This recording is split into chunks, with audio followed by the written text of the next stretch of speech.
Es alles es Heil! Die große Zeit ist jetzt angebrochen. Deutschland ist nun erwacht. Da möchte ich euch jetzt danken, dass ihr nicht Banken geworden seid, dass ihr mich in der Zeit nicht verlassen habt. Denn nur euch allein ist ja das alles zuzuschreiben. Wenn ihr damals gegangen wärt, niemals wäre Deutschland mehr gerettet worden.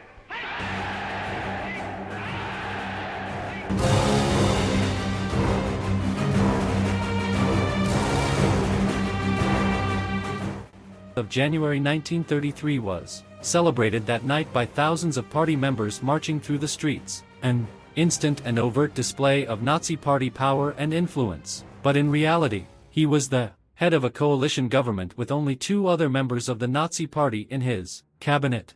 Hitler's first radio address as Chancellor on the 1st of February 1933 had to be approved by his cabinet and revealed the new role he would play, that of the moderate politician.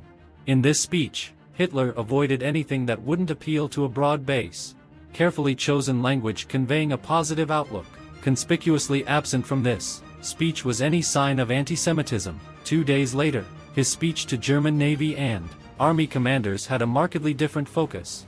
In it, Hitler declared that only battle can save us and everything else must be subordinated to this thought.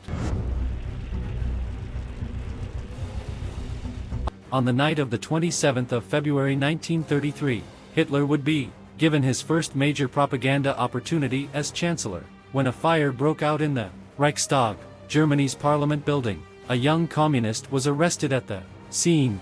The fire fed neatly into Hitler's narrative of anarchy, his promise to restore order and the communist as enemy saboteur. Hitler capitalized on this by issuing a decree on the protection of the people and the state, suspending the right to assembly, freedom of speech and freedom of the press. It gave his regime the power to suppress publications and arrest political opponents without specific charges. Less than a month after the fire, Hitler stood under the looming presence of the swastika and presented his enabling act to Parliament. The bill would allow the Nazi Party to bypass the usual parliamentary due process, the country's constitution and the president, to pass their own unilateral laws. The enabling act was passed by the majority of the Reichstag, while armed members of the Nazi Party's own police and military forces, along with right-wing paramilitary group, the Steel Helmets, stood at every door and surrounded. Hitler had finally gained legislative control of Germany, aided by the Nazi Party's intimidation tactics. Es alles es Heil! Die große Zeit ist jetzt angebrochen.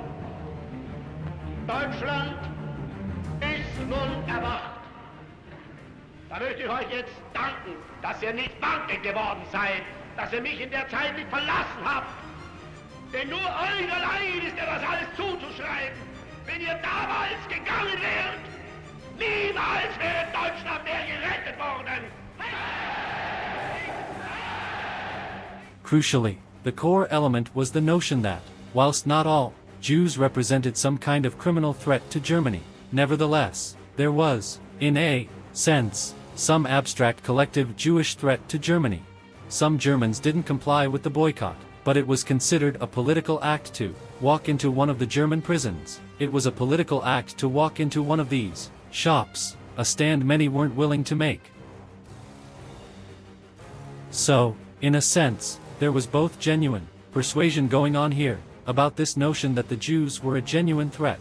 At the same time, there were huge incentives to go along and support this kind of propaganda, whether one really believed in it or not, because it was the propaganda that showed what the regime believed and how the regime was operating.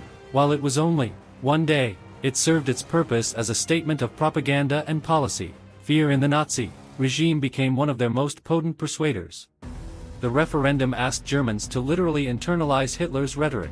Do you, German man and German woman, approve of this policy of your right government? And are you prepared to declare it to be your own view and your own will to solemnly profess your belief in it? I hope that everyone will vote yes today and vote for the National Socialist movement. There is no other decision. Of the 45 million Germans who voted, over 95% said yes. The question and the response were both products of a state where every poster, picture and slogan reminded you to conform to the notion of one people, one Reich, one Führer.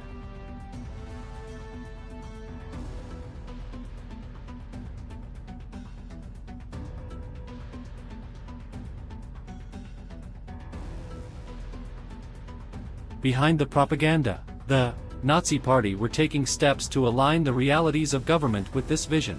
A revolution of power that involved intimidating, coercing and otherwise persuading Germany's remaining political parties to disband. Within a matter of months, Hitler and the Nazi Party had completely dismantled Germany's democratic multi-party system. While Hitler's power and influence grew, so too did the Nazi Party's own paramilitary forces. But Germany's army viewed this privately controlled force that by mid-1934 was 4 times their size. With unease, army leadership saw the SA as a potential barrier to their own expansion. Hitler used Nazi symbols and military strength to reinforce the idea that Austria was returning to the fold.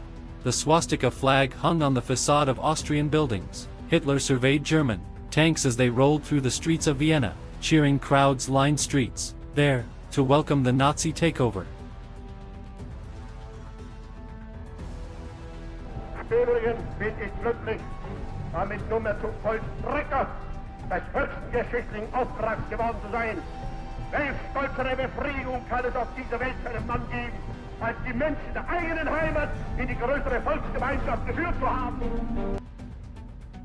1939 began with Time magazine naming Hitler 1938's Man of the Year. His influence on world events considered more significant, more comprehensive than any other figure. German conquests of other nations had so far been relatively bloodless, and the general sentiment among the German people remained opposed to the idea of all-out war.